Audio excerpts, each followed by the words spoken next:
we're going to go with the Jacksonville Jags because I don't know if you guys heard, but the Jacksonville Jags signed literally everybody today. They signed like 15 different guys. Special teams, offense, defense, doesn't matter. The Jacksonville Jags were active early and they were active often for NFL free agency.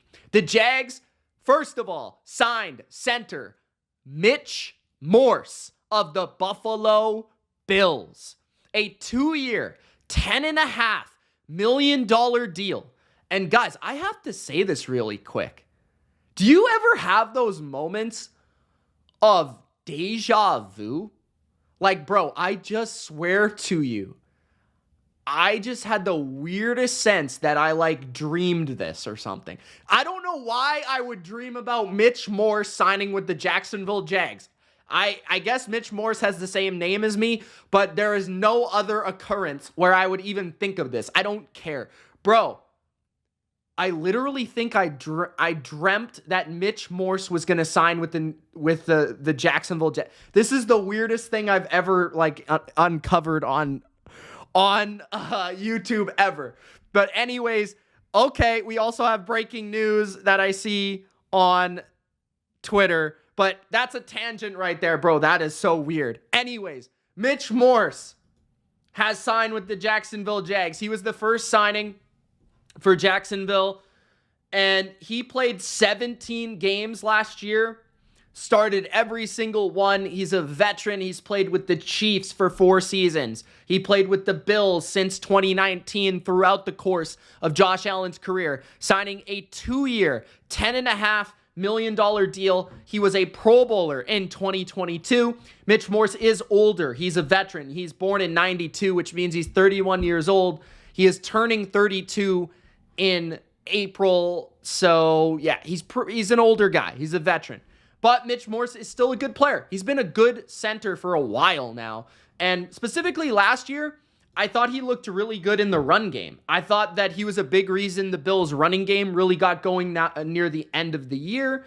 And he's a really good, still active, a little bit smaller in stature, right? He is he's tall, but he's 305. So he's not exactly the beefiest guy in the world.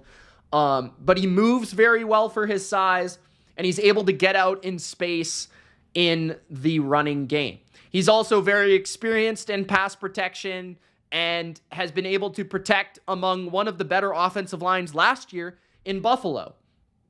So Jacksonville, just checking his PFF grade from last year, they graded him as the 20th best center in football, which sounds about right.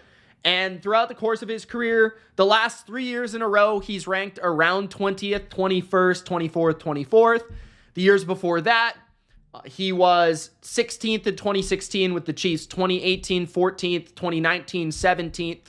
So he's dipped a little bit in terms of his play, but he's still a very capable starting center in this league. The Bills decided to move on due to the contract, the age, the ability to be flexible with money, but it's still a good signing. The Jags desperately needed a center to protect Trevor Lawrence. The next signing that Jacksonville made was another Buffalo Bill, funny enough.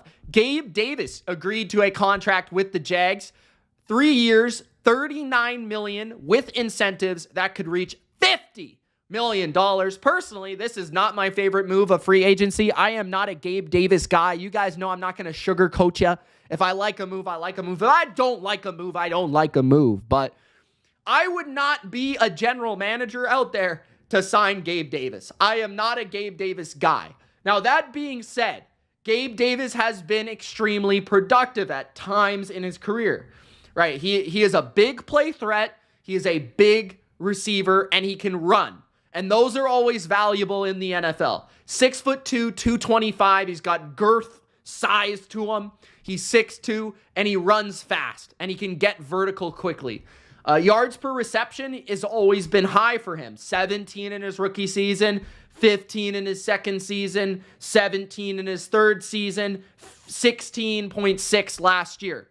Last year, 45 catches for 746 yards and 7 touchdowns. He's consistently put up 7 touchdowns throughout the course of his career. 7 in 2020, 6 in 2021, 7 and 7 in 2022 and 2023. He's a touchdown scorer. He's a vertical playmaker. He is a linear athlete. He goes straight. He is not a guy that's a wicked route runner that can change direction. He's not a slot receiver. He plays on the outside and he runs vertical. Now that's good for Trevor Lawrence because Trevor Lawrence, he likes big receivers with a big catch radius that can catch the ball on back shoulders that can get down the field. This does add speed. This helps relieve Christian Kirk potentially off of a knee injury. And this also replaces Calvin Ridley, right? Calvin Ridley is maybe a little bit smaller than Gabriel Davis. They tried to make Calvin Ridley an X receiver on the outside and just let him work on the outside running routes and getting off the line and getting off the jam. Gabe Davis can actually fulfill that role with real prototype size and speed. He's not going to be the main threat of the offense though, but he can make plays when his number is called. So not my favorite receiver, not my favorite guy in the world, but he is what he is. I think the reason why people are maybe a little bit down on Gabe Davis is he never took that step that was expected of him as the number 2 of the Bills. He just is what he is. He's about a 700-yard receiver. He's not a 900, 1,000-yard receiver. He's just never quite gotten there. But I do think he'll be a solid addition and a solid replacement for Calvin Ridley. I just wouldn't expect, the next great receiver from Gabe Davis, but a solid number 3 / low-end number 2 type of receiver that primarily plays on the outside and is coming off his 2 best seasons of his career. So Jacksonville signs Gabe Davis. Then next, we've got Darnell Savage, who I like this signing quite a bit of Jacksonville. I am a Darnell Savage fan. Now, here's the thing with both Savage and Gabe Davis, okay? Both are inconsistent players. They're not the most consistent players, but when they are balling, they are balling. Like when they're on their game, they look like the best player on the field. So that's the same thing with Darnell Savage, who is a former first-round pick of the Green Bay Packers. He is a 1997, so he is 26 years of age, born in July 30th. He has had an up and down and rocky relationship with Packer fans, such as Deshaun in my chat right now. But last year, he started 10 games, played 10 games, 51 tackles, no picks. He has been up and down. His best season of his career was 2020 with 4 interceptions in 15 games and 75 tackles, where he did rank inside my top 30 safeties in football. But he's just been up and down, man. Sometimes he allows too many big plays, but a potential change in system, a change in atmosphere, a change in, location, all that sort of stuff might be good for his career. But what I've really liked about Darnell Savage all the time is his physical tools. He's got a lot of range because he's got great speed. He ran in the 4.3s, which is part of the reason he went in the first round. He can cover a lot of ground. He does, have the ability to play true free safety and be able to track the ball down. He's, I would say, a more inconsistent tackler than you would like overall. But last year, according to PFF, was one of his better graded seasons of his career. He is only 5'11", but like I said, he's pretty fast. Not quite 200 pounds at 198. 75.5 PFF grade, which was 15th in the NFL. That's pretty good. That's his best season according to PFF's rankings. 2020 was 17th according to their rankings. Last year, he played 429 free safety snaps, which is the most out of all snaps. He played 147 in the box and 109 at slot corner. So he's most effective at free safety, and maybe he'll play a little bit more in the box this year, though, given that they have Andre Sisco. I'm not exactly sure how that's going to operate or if they just want to play more too high, but that'll be fascinating to watch. I like Savage quite a bit. I like that he still has a lot of upside in this signing. Next up, Ronald Darby was also signed by the Jacksonville Jags. Ronald Darby is a reliable veteran perimeter corner.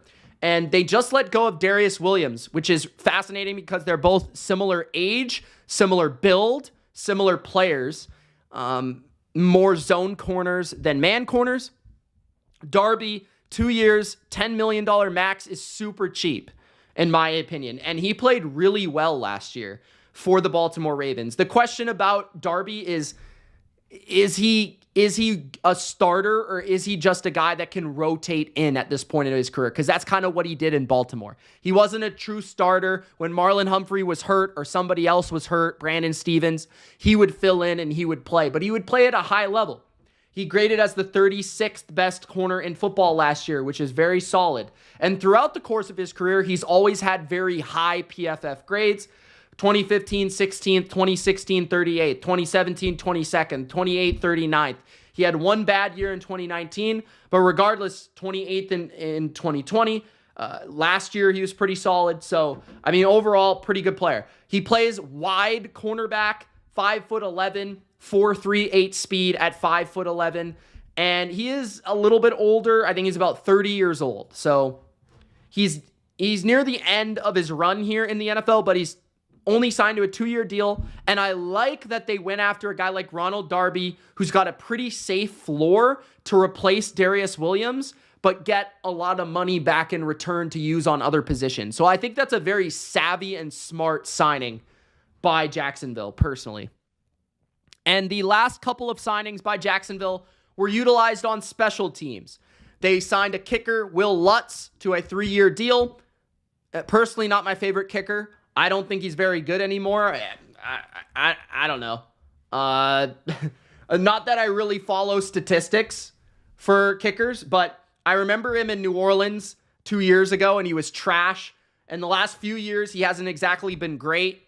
You look at his percentage, 88% last year is not bad. 74% 2 years ago, 82% 3 years ago, 88% 4 years ago. Had his best season in 2018.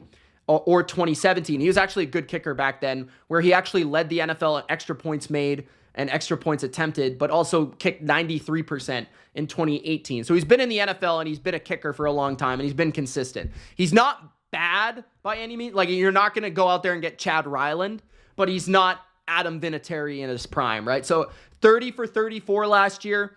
2 of his misses were from 50 yards. So pretty decent season for him last year, but you have to figure he did play in Denver. So that's something to keep in the back of your mind. He played in Denver. He didn't play in New Orleans. But he's played in a dome. He's played outdoors. He's played in both. So that's good. And then Devin Duvernay was their final signing. 2 years, $8.5 million base, $12.5 million. That's a receiver, a depth receiver that can also return the football. All-pro special teams player Devin Duvernay. I've always liked him. I think he's a solid depth receiver, a number 4 in the NFL that can do a lot for your offense. Kind of think Jamal Agnew. That's what he is, Jamal Agnew, right? He can run end arounds. I think he's a slightly better receiver. He can run better routes. He can run from the slot. He's fast. He's electric in the return game. And he'll bring juice to the special teams. He'll bring juice to the offense. And Doug Peterson likes to run a lot of those RPOs, a lot of those yards after catch, possible screen plays. Duvernay will fit very well in that type of offense. So those are all the Jacksonville signings. I know there were a lot, but I think a lot of them are quality. The one that I like the least is Gabe Davis. The one I like the most, I think, is probably Darnell Savage. I didn't quite get, let's see if I can look it up just so I can get it for you guys. I didn't see the compensation for Savage. Let's see if I can find the compensation. I just like Savage's upside. And he did play well last year when he was on the field. I can't find the compensation, but you guys will know shortly. That's probably my favorite. Gabe Davis, probably my least favorite. Mitch Morse is a solid signing overall, and Ronald Darby is a very savvy signing. So those are the signings from Jacksonville.